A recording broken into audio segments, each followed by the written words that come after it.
我哋學係9點，當9點半開始啊，2個鐘。一個唔識揸棍波，唔識起步，到而家11點半，睇下佢表現啦，睇下佢做唔做得翻啱啱講嘅嘢。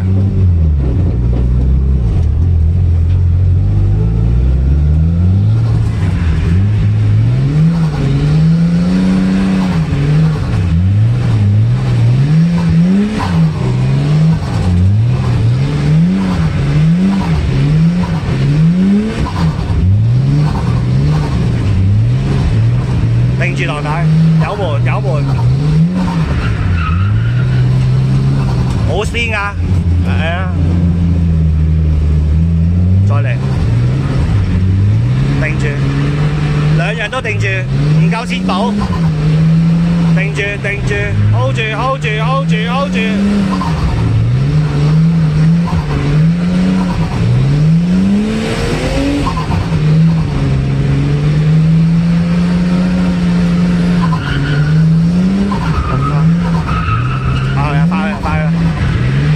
暈啦，大佬！真係你做好呢兩樣嘢咧，就搞掂噶啦。得試一次，啱啱有啲緊張。你緊張啊？使唔使再錄多次啊？錯喎呢個。有啲咩做得唔好啊？緊張？就俾多咗油，跟住喺度咁樣。唔係你嗰幾下收係合理嘅，但係唔係油門係一下一下咯。你嗰幾下收我覺得合理，油門收得咁多，應該慢慢過出去。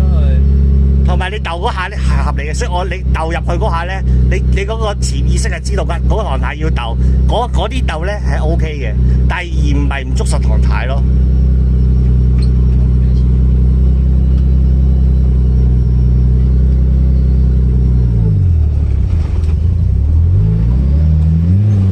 自己睇住水灣啊！自己睇住水灣。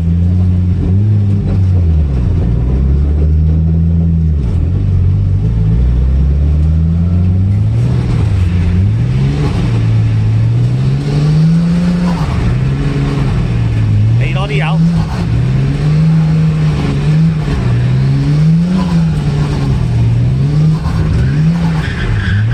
我睇嗱又嚟啦，個壞習慣又嚟啦。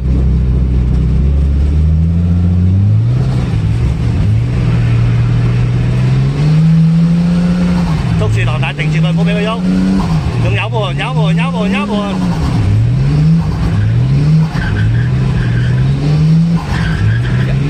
冇咁多油門係啊，握住，搞掂啦！急啦，停啦，翻去檢討下先。